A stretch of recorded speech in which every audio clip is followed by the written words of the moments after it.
الحمدللہ رب العالمین والصلاة والسلام علی سید الانبیاء والمرسلین وعلی آلہ واصحابہ اجمعین، اما بعد۔ آج اگست کی 14 تاریخ ہے اور اسی مناسبت سے چند ایک باتیں عرض کی جائیں گی۔ ہمارے ہاں ایک بدقسمتی کی بات ہے کہ ہم نے اپنے اسلاف اور اپنے اکابر کی تاریخ کو یکسر بھلا دیا ہے، جبکہ زندہ قومیں ایسا نہیں کیا کرتی۔ اور پہلے بھی میں عرض کر چکا ہوں شاید کہ کوئی بھی قوم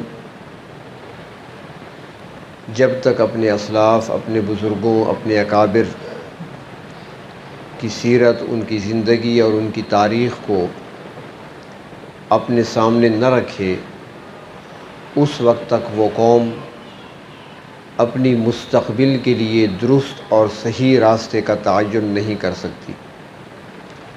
اپنے مستقبل کے بہترین اور اچھے راستے کے انتخاب کے لیے ضروری ہے ایک بیدار اور زندہ قوم کے لیے کہ وہ اپنے اسلاف، اپنے اکابر، اپنے بزرگوں کی تاریخ کو، ان کی زندگی کو، ان کی سیرت کو، ان کے واقعات کو اپنے سامنے رکھے اور انہیں یاد رکھے۔ اور اس کی ضرورت اس لیے بھی پیش آتی ہے کہ جو مخالف قوتیں ہوتی ہیں وہ آپ کے حق میں نہ لکھیں گے، نہ بولیں گے، نہ کہیں گے۔ اور جب خود ہمیں یاد نہیں ہوگی اپنی تاریخ تو پھر ہمیں دوسروں پر اعتماد کرنا ہوگا۔ اور اس کی آسان سی اور موٹی سی مثال ہے کہ آج عام طور پہ کہا جاتا ہے کہ سب سے پہلی جنگ آزادی جو لڑی گئی انگریز کے خلاف ہندوستان کی سرزمین پر، وہ 1857 میں لڑی گئی تھی جنگ۔ اور اس جنگ کو، اس تحریک کو آزادی کی پہلی جنگ اور پہلی لڑائی کہا جاتا ہے، جبکہ یہ کہنے والے ہندو ہیں اور وہ تو کہیں گے، لیکن کم از کم ہمیں تو نہیں کہنا چاہیے تھا، کیونکہ آزادی کی جنگیں اس سے پہلے ہو چکی تھی، آزادی کے لیے لڑائیاں اس سے پہلے لڑی جا چکی تھی، آزادی کی تحریکیں پہلے سے کام کر رہی تھی۔ لیکن فرق اتنا ہے کہ جتنی تحریکیں پہلے چل رہی تھیں، جتنی لڑائیاں پہلے لڑی گئی تھیں، جتنی جنگیں پہلے ہوئی تھیں، وہ صرف مسلمان تھے جو انگریز کے خلاف برسر پیکار تھے۔ اور 1857 میں کچھ ہندو بھی شامل ہو گئے تھے۔ 1857 کی جنگ میں 29,000 افراد جان کی بازی ہار بیٹھے تھے۔ 29,000 میں سے 24,000 مسلمان ہیں اور 5,000 ہندو بھی ہیں۔ تو چونکہ یہ پہلی جنگ تھی جس میں ہندوؤں نے بھی حصہ لیا تھا آزادی کے لیے، تو اس لیے انہوں نے کہہ دیا کہ آزادی کے لیے لڑی جانے والی پہلی جنگ ہے، کیونکہ وہ شامل تھے۔ تو ہم نے بھی ان کی دیکھا دیکھی، ان کی کہانیاں پڑھ کر ہم نے بھی کہنا شروع کر دیا کہ پہلی جنگ جو تھی انگریز کے خلاف وہ 1857 میں لڑی گئی، حالانکہ ایسا نہیں ہے۔ بر صغیر کا خطہ ایک ایسا خطہ ہے کہ اس زمین پر، اس دھرتی پر اسلام کے دو بڑے بابرکت دور آئے، جس میں رحمتیں اور برکتیں برس رہی تھیں زمین پر۔ یہ ہمارا خطہ بر صغیر کا ان دونوں ادوار کی ان رحمتوں سے محروم رہا ہے۔ پہلا دور نبی اکرم صلی اللہ علیہ وسلم کا دور، اس کے بعد دوسرا دور خلفائے راشدین کا 30 سالہ دور۔ حجاز کے اندر اسلام پھیل چکا تھا نبی اکرم صلی اللہ علیہ وسلم کی حیات طیبہ میں، اور خلفائے راشدین کے دور میں اسلام آگے پھیلا ہے، فارس تک پہنچا ہے، مصر تک پہنچا ہے، شام کے علاقے فتح ہوئے ہیں، ترکستان تک پہنچا ہے، لیکن اس خطے تک نہیں پہنچا تھا۔ ہاں ایک روایت ملتی ہے کہ حضرت عمر فاروق رضی اللہ تعالیٰ عنہ کا دور تھا کہ 3 افراد تجارت کی غرض سے ہندوستان آئے اور وہ مالابار کے علاقے میں گئے۔ مالابار کا جو راجہ تھا وہ انتظار میں ہوتا تھا، انہوں نے ذمہ لگا رکھا تھا لوگوں کے کہ جب بھی کوئی باہر سے قافلہ آئے یا کوئی لوگ باہر ملک سے آئیں تو مجھے ضرور خبر دیا کرو۔ جس ملک سے بھی کوئی آتا تھا تاجر، اکثر تاجر ہی آیا کرتے تھے تجارت کے لیے، تو مالابار کے راجہ کو بتا دیا جاتا، وہ ان سے مل لیتا تھا۔ تو جب یہ 3 صحابہ یہاں پر پہنچتے ہیں تو مالابار کا جو راجہ تھا اس علاقے کا، اس کو بتایا گیا کہ 3 عرب سے جوان آئے ہیں، بنو ثقیف قبیلے سے ان کا تعلق تھا، ثقفی تھے، یہ قبیلہ طائف میں آباد تھا۔ تو مالابار کا راجہ فوراً پہنچ گیا ان کے پاس، اور وہ کس لیے آتا تھا؟ وہ ایک بات کی تحقیق کرنا چاہتا تھا، اور اس کو کوئی سر ہاتھ نہیں آ رہا تھا، وہ لوگوں کو بتاتا بھی نہیں تھا، ایک بات اس نے چھپائی ہوئی تھی، جو بھی باہر سے آیا تھا اس سے پوچھتا تھا۔ تو اب یہ 3 عرب آئے ہوئے تھے، تاجر تھے، تو وہ ان کے پاس آ گیا اور کہنے لگا کہ آپ عرب سے آئے ہیں؟ انہوں نے کہا جی عرب سے آیا۔ ٹھیک ہے، تو اس نے کہا بھئی ایک میرا سوال ہے، ایک بات ہے، میں اس کی تحقیق میں لگا ہوں، کئی سال گزر چکے ہیں، مجھے کہیں سے جواب نہیں مل رہا، شام سے بھی تاجر آئے یہاں پر، مصر سے بھی تاجر آئے، افغانستان کے تاجر بھی آتے ہیں، دوسرے تاجر بھی آتے ہیں یہاں پر، شاید آپ کے پاس کوئی جواب ہو۔ انہوں نے کہا جی بتائیں۔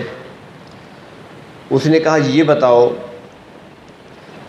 یہ آسمان پر جو چمکنے والا چاند ہے، کبھی تم نے سنا ہے کہ یہ بھی کبھی 2 ٹکڑے ہو سکتا ہے؟ تو وہ تینوں مسکرانے لگے۔ انہوں نے کہا بالکل ہو سکتا ہے، بلکہ ہوا تھا۔ تو راجہ مزید حیران ہو گیا ان کے جواب پر، کہنے لگا کب ہوا تھا؟ اس نے کہا کئی سال پہلے کی بات ہے۔ انہوں نے سن بتا دیا، فلاں سن میں ہوا تھا۔ تو یہ کیسے ہوا تھا یہ؟ انہوں نے کہا کہ عرب کی سرزمین پر اللہ تبارک و تعالیٰ نے ایک نبی کو بھیجا ہے، جناب محمد الرسول اللہ صلی اللہ علیہ وسلم کو نبوت کا تاج پہنا کر، اور وہاں کے کفار نے مطالبہ کیا تھا تو آپ نے انگلی سے اشارہ کیا، آدھی رات کا وقت تھا، مینا میں آپ اس وقت موجود تھے، حج کا سیزن تھا، تو آپ نے انگلی مبارک سے چاند کی طرف اشارہ کیا تو چاند 2 ٹکڑے ہو کر الگ الگ ہو گیا، اور پھر کچھ دیر کے بعد واپس آیا، آپس میں جڑ گیا۔ یہ واقعہ ہوا تھا۔ تو راجہ کہنے لگا کہ کیا تم نے پھر اس پیغمبر کی دعوت کو قبول کر لیا تھا؟ انہوں نے کہا جی ہم نے دعوت قبول کر لی تھی، ہم تو مسلمان ہیں۔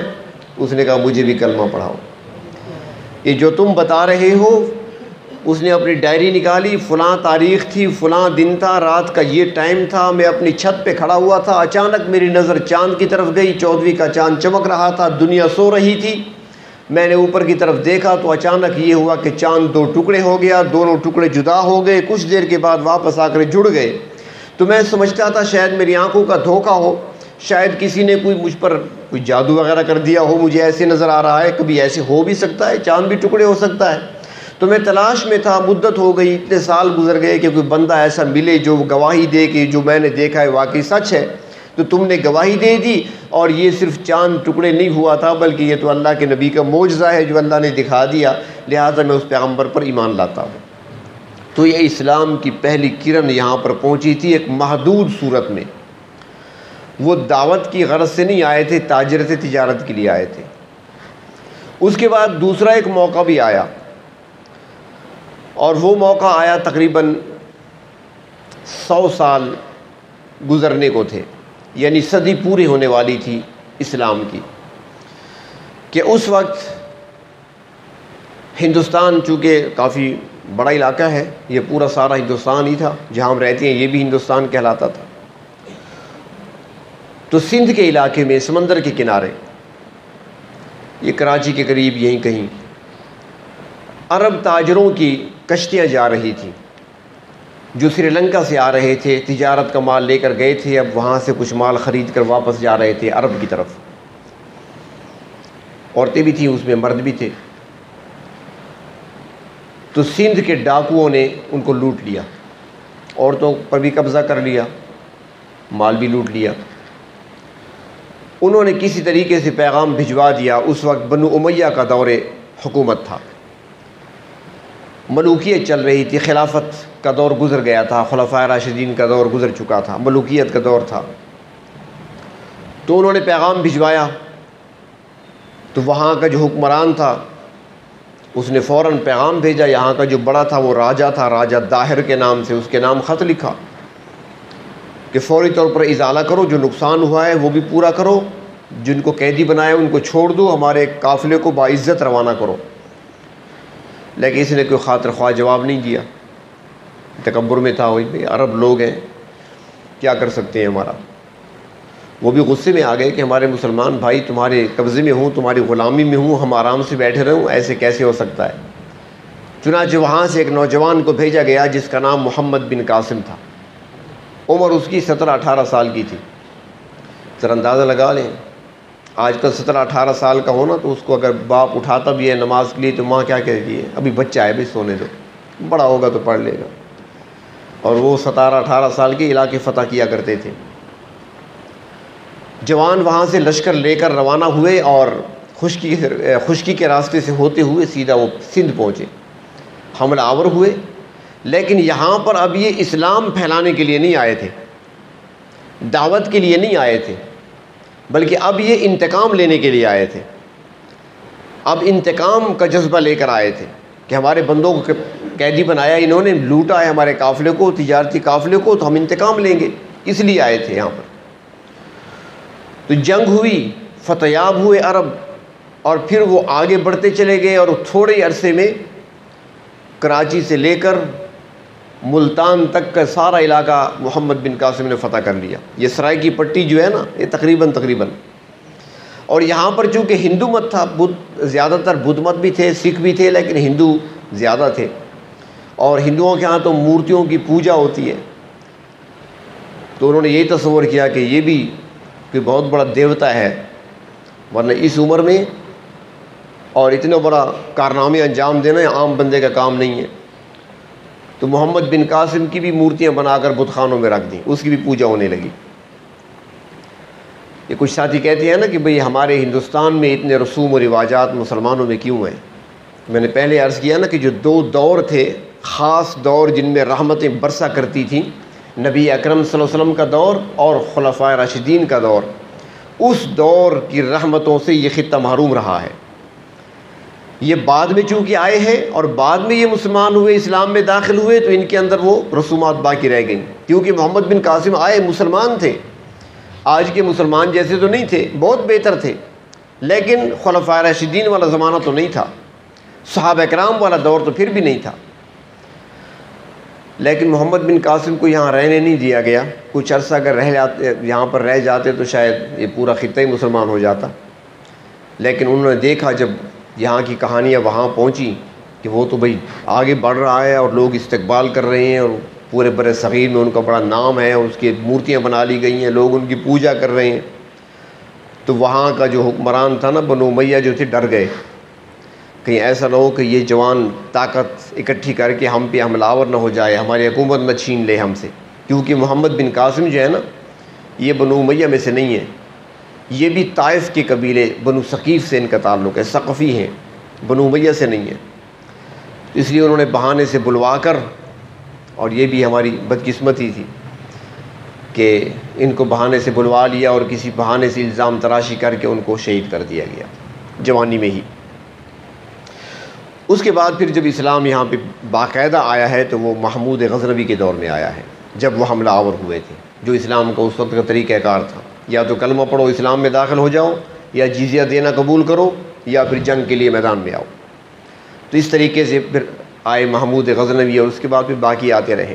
تو بہر طور یہاں پر مسلمانوں نے حکومت کی ہے، ہندوستان پر۔ اور آخری جو مسلمانوں کا جو دور تھا وہ دور مغلیہ کہلاتا ہے، اور مغلیہ دور کے اندر سب سے جو اچھا دور تھا مذہبی لحاظ سے وہ اورنگزیب عالمگیر کا دور تھا، جو خود بھی انتہائی دیندار شخص، انتہائی متقی۔ یہ جو لاہور کی میں شاہی مسجد ہے نا، اس کی جب تعمیر کا کام شروع ہوا، اورنگزیب عالمگیر نے کہا تھا کہ مسجد سے پہلے وضو کی جگہ بناؤ، اور اس کے بعد جو معمار جو مزدور کام کریں ان کو چاہیے کہ پہلے وضو بنائیں پھر اللہ کا گھر بنائیں باوضو ہو کر۔ یہی تو وجہ ہے نا کہ آج تک ابھی تک مسجد اسی طرح کھڑی ہے، ایسے تو نہیں کھڑی ہوئی ابھی تک، دیواریں بھی مضبوط ہیں ابھی تک اور ساری عمارت اسی طرح موجود ہے، تو بابرکت ہاتھ لگے ہیں اسے۔ اور وہ خود بھی وظیفہ نہیں لیا کرتے تھے، حکومت سے تنخواہ نہیں لیا کرتے تھے، کچھ نہیں لیتے تھے، حالانکہ بادشاہ تھے، جو چاہتے کر سکتے تھے، سارا خزانہ ان کے اپنے کنٹرول میں تھا، لیکن وہ ٹوپیاں بناتے تھے فارغ وقت میں، اور قرآن حکیم کا نسخہ خود اپنے ہاتھ سے لکھا کرتے تھے، اور پھر ان کی جو کمائی آتی تھی اسی سے ان کا کچن چلتا تھا، گھر کے اخراجات جو ان کے تھے کھانے پینے کے وہ اسی میں پورے ہوتے تھے، وہ اپنے شاہی خزانے سے کچھ نہیں لیتے تھے، حالانکہ خزانہ ان کا بھرا ہوا تھا، بہت کچھ تھا اس کے پاس۔ لیکن اس کا آخری دور جو ہے 50 سال حکومت کی ہے اس نے تقریباً، اورنگزیب عالمگیر نے۔ اسی دور میں فتاوی عالمگیری بھی مرتب کیا گیا تھا، آج بھی ملتا ہے، 10-11 جلدوں میں ہے۔ تو ان کا آخری جو دور ہے 10-11 سالہ دور وہ جنگوں میں گزرا ہے، اور اسی میں پھر حکومت کمزور ہوئی ہے، مسلمان کمزور ہوئے، اور ان کے بعد پھر جو حکمران آئے تو ان کے آپس میں لڑائیاں، اور نتیجہ یہ نکلا کہ آخر حالت یہاں تک پہنچی کہ اتنی بڑی سلطنت تھی اور سمٹ کر دہلی تک محدود ہو گئی تھی۔ تو اس زمانے میں انگریز یہاں پر آئے تھے ایک کمپنی بنا کر، ایسٹ انڈیا کمپنی کے نام سے، تجارت کرنے کے لیے۔ ایسٹ انڈیا کمپنی یہاں پہ آئی تجارت کے غرض سے، تجارت کرنے لگے اور ساتھ ساتھ لوگوں کے ذہن بھی خریدنے لگے، ذہنی طور پر لوگوں کو اپنا گرویدہ بنانے لگے، اور پھر کرتے کرتے کرتے آخر کار جب قوت طاقت حاصل ہو گئی اور ہندوستان کا پورا تجربہ بھی ہو گیا، مطالعہ بھی ہو گیا، کون سا علاقہ کس طرح کا ہے، کس علاقے کے لوگ کس مزاج کے ہوتے ہیں، سب کچھ سمجھ گئے، تو جب وہ قابض ہونے لگے ہندوستان پر، اور مسلمانوں میں سے وہ مسلمان جو دور اندیش تھے، جو کچھ فہم سمجھ رکھنے والے تھے، جن کو اللہ نے کچھ فراست دی تھی، وہ سمجھ گئے کہ ان کے ارادے اچھے نہیں ہیں، تو وہ ان کے خلاف مضبوط ہوئے، ورنہ باقی اکثریت جو تھی وہ بک چکی تھی، بڑے بڑے راجے بک چکے تھے۔ تو آزادی کی تحریک جو چلی ہے اور غلامی سے اپنے آپ کو بچانا اور آزاد رہنا، اس کے لیے جو پہلی جو جنگیں لڑی گئی ہیں وہ پہلے سے شروع ہوئی ہیں، 1857 میں نہیں، بلکہ پہلی جنگ نواب سراج الدولہ کے نانا علی وردی خان نے انگریز کے خلاف لڑی تھی،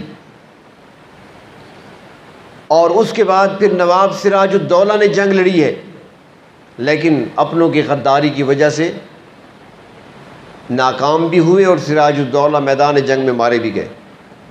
لیکن یہاں پر مورخین نے، تاریخ کسی کو معاف نہیں کرتی، مورخین نے ایک اور بات بھی لکھی ہے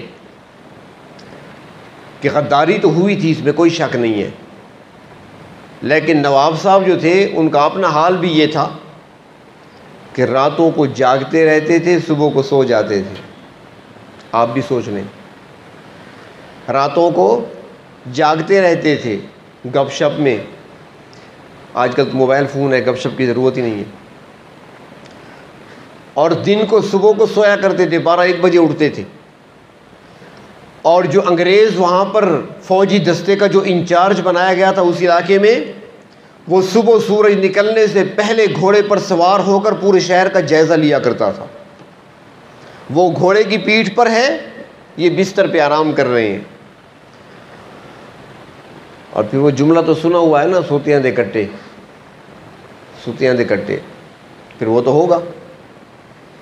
کیونکہ جو برکت کا ٹائم ہے وہ تو سو رہا تھا، اور یہی چیز نقصان دینے والی ہے، یہی غفلت نقصان دینے والی ہے۔ اور رنگیلا شاہ نے بھی تو یہی کہا تھا نا، جب اسے کہا تھا فوجیں آ رہی ہیں، اس نے کہاں پہنچی ہیں؟ فلاں جگہ تک پہنچ گئیں، ہنوز دلی دور است، ابھی تو دلی بہت دور ہے۔ پھر اطلاع ملی فوجیں قریب آ گئی، کہاں پہنچی ہیں؟ قریشی موڑ تک آ گئے، وہ دور ہے ابھی۔ اور پھر آخر کار جب بتایا کہ جی محل کے دروازے میں داخل ہو رہی ہیں، فرمایا بھجو ہوئے اور تو کوئی راستہ ہی نہیں تھا، پھر بھاگنا ہی تھا۔ تو غفلت یہاں پر مجھے یاد آ رہا ہے ابو الحسن علی ندوی رحمہ اللہ تعالی، ان کا ایک مقولہ، ایک جملہ انہوں نے کہیں پر تحریر کیا، میں نے کافی عرصہ پہلے پڑھا تھا، ابھی تک میرے ذہن میں نقش ہے، وہ مجھے کتاب کا نام یاد نہیں رہا، جملہ ان کا ہے لیکن لکھا کہاں ہے یہ مجھے یاد نہیں، اب ان کی کسی تصنیف میں ہے۔ انہوں نے فرمایا کہ جس دن یہودیوں نے بیت المقدس پہ حملہ کرنا تھا، داخل ہونا تھا انہوں نے بیت المقدس میں، یہودیوں نے، اسرائیل، تو لکھا ہے کہ مسلمان رات بھر سکون کی نیند سوتے رہے، گویا کہ وہ سمجھ رہے تھے کہ ہم تو معاذ اللہ خدا کے بیٹے ہیں، ہمارا کون کیا بگاڑ سکتا ہے۔ اور یہودی ساری رات تورات لے کر کھڑے رہے، تلاوت کرتے رہے، وہ ساری رات کھڑے رہے تورات لے کر، اور مسلمان سکون کی نیند سوتا رہا۔ نتیجہ کیا نکلا؟ صبح ہوئی تو وہ داخل ہو گئے۔ دنیا میں تو معاملہ ایسے ہی ہوتا ہے، اللہ تعالیٰ تو جو بھی محنت کرے گا اللہ تعالیٰ اس کو دیں گے۔ تو یہاں پر آزادی کے لیے انہوں نے جنگ لڑی لیکن کامیاب نہ ہو سکے۔ اس کے بعد دوسرا محاذ، دوسری جنگ، وہ بھی آزادی کے لیے لڑی گئی، جو حیدر علی نے لڑی تھی، ایک نہیں 3 جنگیں لڑی گئیں، 1783 میں، 1784 میں، 1792 میں، یہ 3 جنگیں لڑی گئیں۔ حیدر علی لڑتا ہے اور اس کا بیٹا فتح علی بھی اس کے ساتھ ہوتا ہے، اور پھر اس دوران حیدر علی کی وفات ہو جاتی ہے، تو پیچھے حکمران فتح علی بنتا ہے۔ فتح علی کو جانتے ہیں آپ؟ جی، فتح علی ٹیپو سلطان جسے کہتے ہیں، فتح علی قوال نہیں ہے، خیال کرنا وہ کوئی اور ہے۔ تو ٹیپو سلطان جسے کہتے ہیں وہ فتح علی نام ہے اس کا۔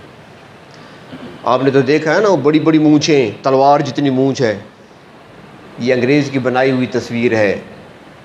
ٹیپو سلطان قرآن کا حافظ تھا، ٹیپو سلطان درس حدیث دیا کرتا تھا اپنی مسجد میں، شاہی مسجد کے اندر۔ ٹیپو سلطان اپنی مسجد میں نماز جمعہ خود پڑھاتا تھا۔ ٹیپو سلطان کی مکمل سنت کے مطابق داڑھی تھی، بلکہ لکھا ہے، علماء فرماتی ہیں کہ اولیاء میں سے اس زمانے کا قطب تھا، صرف مولوی بھی نہیں تھا، اولیاء کے اندر بھی ایک مقام تھا اس کا، اور انتہائی متقی تھا، انتہائی متقی شخص تھا اور مجاہد تھا۔ انگریز بڑا ڈرتا تھا اس سے، بڑا خوف کھاتا تھا، اور وہ آخری دم تک آزادی کے لیے لڑتا رہا، لیکن وہاں بھی اپنوں نے غداری کر لی۔ اگر اپنے غداری نہ کرتے تو کبھی بھی انگریز اس کے قلعے کو فتح نہ کر سکتے۔ اور جس وقت وہ غداری کر رہے تھے، یہ وہ وقت تھا کہ وہ کئی مہینے کا محاصرہ کرنے کے بعد انگریز واپس جانے کی سوچ رہے تھے، ہمت ہار چکے تھے کہ یہ قلعہ ہم فتح نہیں کر سکتے۔ اور ٹیپو سلطان نے اپنے قلعے کے اندر اتنا ذخیرہ جمع کر لیا تھا خوراک کا اور اسلحے کا، کہ اسے 1 سال سے زیادہ عرصہ تک بھی اگر جنگ لڑنی پڑتی اسے باہر نکلنے کی ضرورت ہی نہیں تھی۔ قلعے کے اندر جتنی فوج تھی، جتنے افراد تھے، سب کے لیے خوراک بھی وافر مقدار میں ہے، اسلحہ بھی ہے، سب کچھ ہے۔ لیکن اپنوں نے غداری کی، اور اپنوں کی غداری کی وجہ سے انہوں نے جام شہادت نوش کیا، اور آخر میں جب ان کو پتہ چل گیا تھا کہ میرے ساتھ غداری ہوئی ہے اور کون کون غدار ہیں، پتہ چل گیا تھا، اور جس وقت دیکھا تھا کہ اب بس شہادت قریب ہے، زخمی ہو چکے تھے، تو ایک وفادار جو ان کے ساتھ تھا وہ کہنے لگا کہ سلطان نکل چلتے ہیں، پھر موقع تلاش کر کے حملہ کر لیں گے۔ اس موقع پر اس نے کہا تھا، کیا کہہ رہے ہو، کیا کہہ رہے ہو تم مجھے، کون سا مشورہ دے رہے ہو؟ شیر کی ایک دن کی زندگی گیدڑ کی 100 سالہ زندگی سے بہتر ہے۔ میں گیدڑ بن کر چھپتا پھروں، گیدڑ بن کے زندہ رہوں، اس سے بہتر ہے کہ شیر بن کر موت کو گلے لگا لوں۔ اور پھر جب شہادت پائی، شہید ہوئے، انگریز میں جرأت نہیں تھی کہ قریب آئے۔ شہید ہوئے پڑے ہیں، لاش ان کے سامنے پڑی ہے، لیکن ایک مرد مومن کے چہرے پر رعب اتنا تھا کہ وہ آتے آتے دور سے دیکھ کر پیچھے ہٹ جاتے تھے، کہتے تھے نہیں زندہ ہے، یقین نہیں آتا تھا ان کو۔ کہتے ہیں کہ دوسرے دن تک وہ وہاں پہ پڑے رہے، ان کو جرأت نہیں ہوئی قریب آئے، نہ انگریز قریب آ سکتا تھا، نہ ہی غداروں میں سے کوئی قریب آ سکتا تھا۔ پھر دوسرے دن بڑی مشکل سے وہ قریب آنے میں کامیاب ہوئے، ڈرتے ڈرتے۔ پھر کہا یار یہ تو کل سے شہید ہو چکے ہیں، لیکن جب دیکھا گیا تو وہ شہید تھے نا، جسم ابھی تک گرم تھا، جسم ابھی تک گرم تھا، تر و تازہ تھا، حالانکہ دوسرا دن تھا شہادت کو۔ تو یہ ہمارے اسلاف ہیں، انہوں نے آزادی کی جنگیں لڑی ہیں۔ اور پھر جب ٹیپو سلطان شہید ہوتا ہے تو انگریز جنرل ان کی لاش پر پاؤں رکھ کر کہتا ہے کہ آج سے ہندوستان ہمارا ہے، یعنی اب کوئی ایسا بہادر باقی نہیں رہا جو ہمارا مقابلہ کرے، آج سے ہندوستان ہمارا ہے۔ اور پھر چھوٹی موٹی ریاستوں کو تہ تیغ کرتے ہوئے دہلی تک پہنچے، اور بالآخر دہلی کو فتح کر لیا انگریز نے۔ اور پھر انگریز نے 1803 میں دہلی میں اعلان کیا، خلق خدا کی، ملک بادشاہ کا، اور حکم ایسٹ انڈیا کمپنی کا چلے گا۔ یہ اعلان کیا اس نے، دہلی میں اعلان ہوا۔ بادشاہ اس وقت موجود تھا، شاہ عالم ثانی موجود تھا، لیکن بس مقید تھا، قید کیا ہوا تھا، کچھ نہیں تھا اس کے پاس۔ تو جب یہ اعلان ہوا تو اس وقت مدرسے کی چٹائیوں سے اٹھنے والے، علماء کے گھر میں پیدا ہونے والے، قرآن اور حدیث کا درس دینے والے، فقہ کو سمجھانے اور پڑھانے والے، اس وقت کے بہت بڑے عالم، بہت بڑے مفتی، بہت بڑے مولوی، سب سے پہلے وہ کھڑے ہوتے ہیں اس بات کا جواب دینے کے لیے۔ کوئی نہیں تھا جواب دینے والا انگریز کو۔ جب اس نے کہا کہ خلق خدا کی، ملک بادشاہ کا، اور حکم ایسٹ انڈیا کمپنی کا چلے گا، تو وہ شاہ ولی اللہ کا فرزند ارجمند حضرت شاہ عبدالعزیز رحمہ اللہ تعالیٰ اپنے مدرسے کی چٹائی پہ کھڑے ہو جاتے ہیں اور فرماتے ہیں کہ ہندوستان کے مسلمانوں، آج سے ہم غلام ہو چکے ہیں، اب ہندوستان کے ہر فرد پر آزادی کے لیے جہاد کرنا فرض ہو چکا ہے۔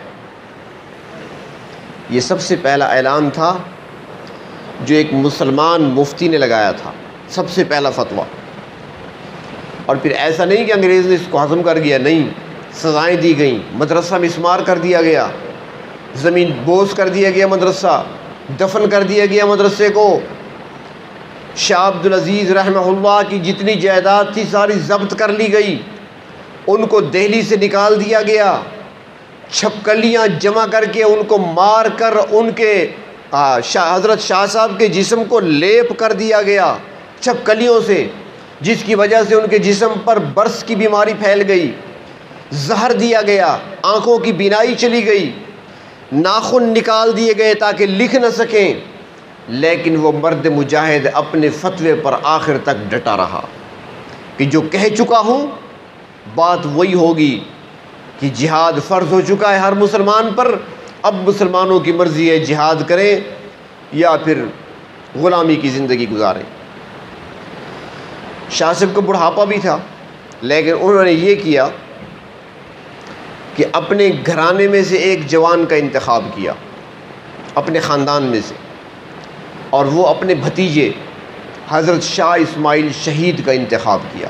جوان تھے، جوان خون تھا، ان کے اپنے تربیت یافتہ تھے، اور اپنے مریدوں میں سے رائے بریلی کے رہنے والے ایک جوان سید احمد کا انتخاب کیا، اور ان دونوں کے ذمہ یہ کام لگا دیا کہ اب تم نے لوگوں کو تیار کرنا ہے اور جہاد کے لیے حالات کو تم نے سازگار بنانا ہے اور آزادی کی جنگ لڑنی ہے، سکون سے نہیں بیٹھنا، آرام سے نہیں بیٹھنا۔ حالانکہ شہزادے تھے شاہ اسماعیل رحمہ اللہ تعالی، بڑے نازک مزاج تھے، بہت بڑے اللہ کے ولی تھے، اللہ نے بڑا مقام دیا، بڑا مقام مرتبہ تھا ان کا۔ ان کے بارے میں آتا ہے کہ وہ عصر کی نماز کے بعد قرآن حکیم کی تلاوت شروع کرتے تھے، عصر کی نماز پڑھ کر الف لام میم سے شروع کرتے، مغرب کی اذان سے پہلے والناس پہ پورا قرآن مکمل کر لیتے تھے۔ یہ ان کی کرامت تھی۔ ایک شخص نے سنا، وہ حافظ تھا، اس نے کہا یہ کیسے ہو سکتا ہے، مذاق ہے، 1.5 گھنٹے میں ٹوٹل ہوتا 1.5 گھنٹہ ہے، 1.25 گھنٹہ ہے، سردیوں میں 1.25 گھنٹہ، گرمیوں میں 1.5 گھنٹہ، عصر سے مغرب تک کا ٹائم یا 1.25 گھنٹے۔ اس نے کہا یہ کیسے کرتا ہے، ساری غلطیاں ہوں گی پھر تو۔ اس نے کہا میں چیک کروں گا۔ چنانچہ وہ حافظ صاحب جو تھے وہ ایک دن مسجد چلے گئے، اور شاہ صاحب نے جب نماز پڑھ لی تو باہر نکل آئے، پھر ان کی عادت تھی صحن میں ٹہلتے رہتے تھے اور قرآن پاک کی تلاوت شروع کر دیتے۔ اب یہ تو امتحان کے لیے آیا تھا، کان اس طرف لگے ہوئے ہیں، وہ ذرا اونچی آواز سے پڑھتے تھے، اب وہ ٹہل رہے ہیں، اپنی تلاوت کر رہے ہیں، ان کو کیا پتہ کہ کون ہے کیا کر رہا ہے، لیکن یہ امتحان لے رہا تھا، سن رہا تھا۔ جب شاہ صاحب نے مکمل کی تلاوت دیکھا تو جوان مسلسل روئے چلا جا رہا تھا۔ اس نے کہا حضرت میں تو ایک دل کے اندر عجیب بات لے کر آیا تھا، میں نے کہا غلط کہا ہے لوگوں نے، آپ یا تو پورا پڑھ نہیں سکتے، اگر پڑھیں گے تو ساری غلطیاں ہوں گی۔ حضرت میں نے پورا قرآن آپ کا سنا ہے، الف لام میم سے لے کر والناس تک آپ کی کوئی غلطی نہیں ہے، اور آپ نے اس دوران تجوید کا بھی خیال رکھا ہے، حروف کی ادائیگی کا بھی خیال رکھا ہے، یہ آپ کی کرامت ہو سکتی ہے اور کوئی نہیں پڑھ سکتا ایسے۔ اتنے بڑے ولی تھے، نازک مزاج بھی تھے، شہزادوں کی طرح پلے تھے۔ شاہ ولی اللہ محدث دہلوی کے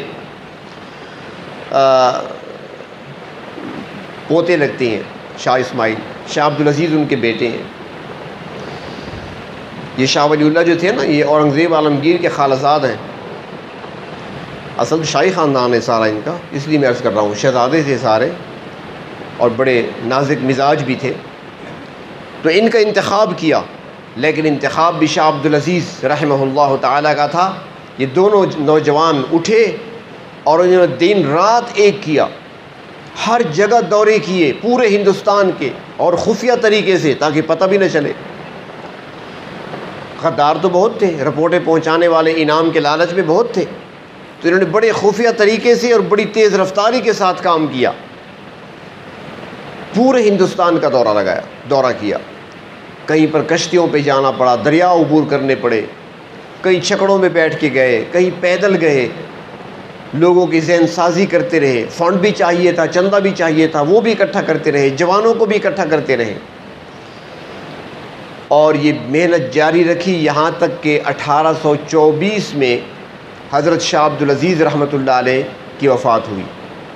ان کی وفات کے بعد ان حضرات نے اب سوچنا شروع کر دیا کہ ہم محاذ کہاں پہ کھولیں، اپنا محاذ ہم کہاں پہ بنائیں، کیونکہ مسلمان کسی کو دھوکہ تو نہیں دے سکتا نا۔ یہ باقی جو عام بادشاہ ہوتے ہیں نا، ان کے ہاں بڑے دھوکے ہوتے ہیں، ان کے ہاں بڑے دھوکے چلتے ہیں۔ لیکن سید احمد جو لشکر لے کر نکل رہے تھے وہ انتہائی متقی تھے، انہوں نے تقوی کا دامن بھی نہیں چھوڑنا تھا، اور کوئی ایسا کام بھی نہیں کرنا چاہتے تھے جو خلاف شرع ہو، لیکن ان کو مرکز کی ضرورت تھی، مرکز کہاں بنائیں؟ تو بالآخر انہوں نے فیصلہ کیا ہمارے صوبے کے بارے میں، جس کو پہلے صوبہ سرحد کہتے تھے، اس پٹی کو مرکز بنانے کا فیصلہ کیا، اور لشکر لے کر وہاں سے روانہ ہوئے، اور ساتھ ساتھ لوگ شامل ہوتے گئے، ملتے گئے۔ کچھ پیر صاحبان بھی ملے تھے، ایک پیر صاحب ملے تھے، خانقاہ تھی ان کی، تو انہوں نے کہا تھا میں ساتھ تو جا نہیں سکتا، میرے لیے کیا حکم ہے؟ فرمایا تھا تم ہمارا جھنڈا لگا لو بس، ہمارا جھنڈا لگا لو، اور باقی جو لوگ ہیں آپ کے پاس، مرید آپ کے آتے رہتے ہوں گے، ان کو تیار کرو جہاد کے لیے، ان کو بھیجو، تم خیر نہ ہو۔ یہ پیر جھنڈا کا نام سنا ہوگا آپ نے، یہ وہی پیر جھنڈا ہے جو جھنڈا سید احمد شہید نے دیا تھا۔ تو بہرطور یہ وہاں سے چلتے ہوئے پشاور پہنچے، راستے میں جنگ کرتے ہوئے۔ اب یہاں پر بات چونکہ لمبی ہو رہی، مختصر کروں گا، یہ قسط آگے چلے گی انشاءاللہ۔ اپنے اکابرین کی تاریخ کو یاد رکھیں، گھروں میں بچوں کو سنائیں، اس کی ضرورت ہے۔ اس وقت ہم سب کچھ بھول چکے ہیں، ہمارے پاس اپنے اسلاف کی کوئی تاریخ نہیں ہے، ہم دوسروں کے ساتھ چل رہے ہیں، جو پڑھایا جا رہا ہے، جو سکھایا جا رہا ہے، بس وہی ہم کہتے چلے جاتے ہیں، حالانکہ یہ چیزیں بہت ضروری ہوتی ہیں۔ تو یہاں پر ایک سوال پیدا ہوتا ہے، آپ کے ذہن میں بھی سوال آ سکتا ہے کہ سید احمد اور شاہ اسماعیل جو جہاد کرنے نکلے تھے، وہ تو آزادی کا جہاد تھا، آزادی کی جنگ تھی، اور آزادی تو انگریز سے حاصل کرنی تھی۔ یہ ایک سوال ہے، کئی ساتھیوں نے سوال کیا تھا مجھ سے پہلے، آزادی حاصل کرنی ہے انگریز سے، غلبہ ہے اس وقت اور قابض آ چکا ہے، انگریز غلام، انگریز نے بنایا ہندوستان کو، اور شاہ اسماعیل شہید اور سید احمد شہید بالا کوٹ میں لڑتے ہیں تو سکھوں کے خلاف لڑتے ہیں، اور شہید ہوتے ہیں تو سکھوں کے ہاتھوں شہید ہوتے ہیں۔ تو یہ جنگ سکھوں سے کیسی ہوئی ہے؟ سکھ بیچ میں کہاں سے آ گئے؟ یہ ایک سوال ہے، ذہنوں میں آ جاتا ہے، جنگ تو ان کے خلاف تھی، یہ سکھ کہاں سے آ گئے؟ تو انہوں نے چونکہ اس پٹی کو، اس صوبے کو جسے صوبہ سرحد کہا جاتا تھا، اس کو اپنا مرکز بنانے کا فیصلہ کیا، لیکن اس وقت اس علاقے پر رنجیت سنگھ نامی سکھ اپنی حکومت جما چکا تھا، اور وہ مزید آگے بڑھتا جا رہا تھا، افغانستان تک پھیلتا چلا جا رہا تھا۔ رنجیت سنگھ، اس کی حکومت پھیل رہی تھی، پشاور کے اندر بھی اس کا اپنا گورنر مقرر تھا مسلمان وہ، لیکن رنجیت سنگھ نے اس کو مقرر کیا تھا، گورنر بنایا تھا۔ یہ ساری پٹی جو تھی اس پر رنجیت سنگھ حکومت کر رہا تھا۔ تو ان حضرات کے لیے ضروری تھا کہ پہلے اس پٹی کو سکھوں کے چنگل سے آزاد کرائیں۔ جب یہ سکھوں سے آزاد ہو جائیں گے تو پھر تو ہمارے سارے مسلمان بھائی ہیں، قبائل ہیں، سارے مسلمان ہیں، پھر ان کو ہم اپنے ساتھ شامل کریں گے، ان کی ذہن سازی کریں گے، تو پھر ہم ایسا مضبوط ایک مرکز بنا لیں گے جو انگریز کے خلاف مضبوط ڈٹ کر جنگ لڑ سکے گا۔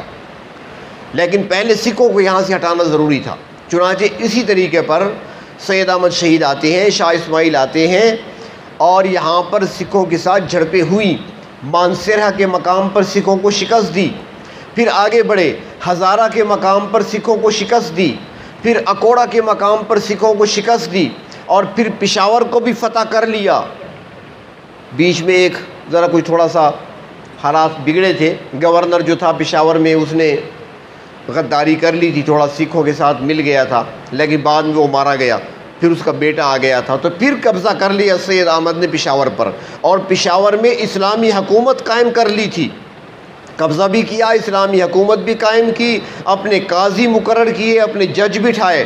اس کے بعد جس گورنر کو قید کیا تھا، معطل کیا تھا، اس کو بحال کر کے دوبارہ کرسی پہ بٹھا دیا کہ گورنر ہی تمہاری رہے، تم بھی مسلمان ہو، نظام ہمارا چلے گا، تم ہمارا ساتھ دو گے، حکومت تم چلاؤ، ہمیں نہیں چاہیے، اس کو بٹھا دیا۔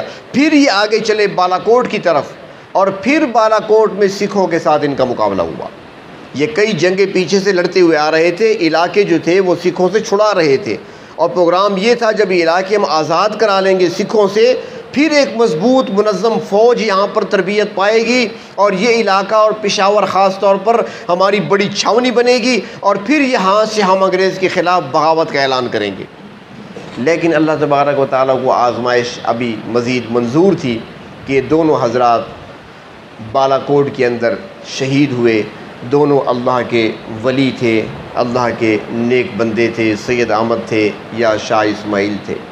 شاہ اسماعیل کے بارے میں آتا ہے کہ جب بالا کوٹ میں جنگ ہو رہی تھی تو ایک سکھ نے نبی اکرم صلی اللہ علیہ وسلم کی شان اقدس میں گستاخی کر لی۔ جب اس سکھ نے گستاخی کی تو شاہ اسماعیل نے سن لیا اور قسم کھا لی اور قسم کھا کے فرمایا کہ میں تیرا سر قلم کروں گا، اب اللہ کے محبوب نے فرمایا نا کہ اللہ تعالیٰ کے کچھ بندے ایسے بھی ہوتے ہیں جب وہ اللہ پر قسم کھا لیں تو اللہ تعالیٰ ان کی قسم کو ضرور پورا کرتے ہیں۔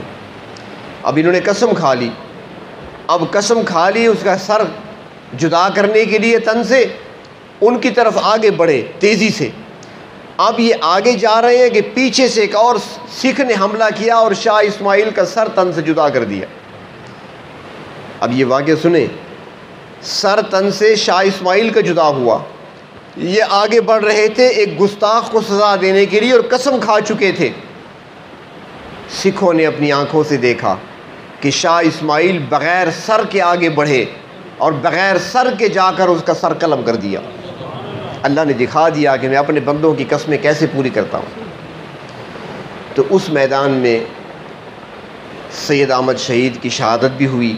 ان کے مزارات آج بھی بالاکوٹ میں ہیں، نیچے دریا کے کنارے سید احمد ہے اور اوپر پہاڑی پر شاہ اسماعیل ہے، الگ الگ جہاں پہ شہید ہوئے وہیں پہ ان کو دفن کیا گیا۔ تو یہ ساری آزادی کی جنگ تھی جو مسلمان لڑ رہے تھے۔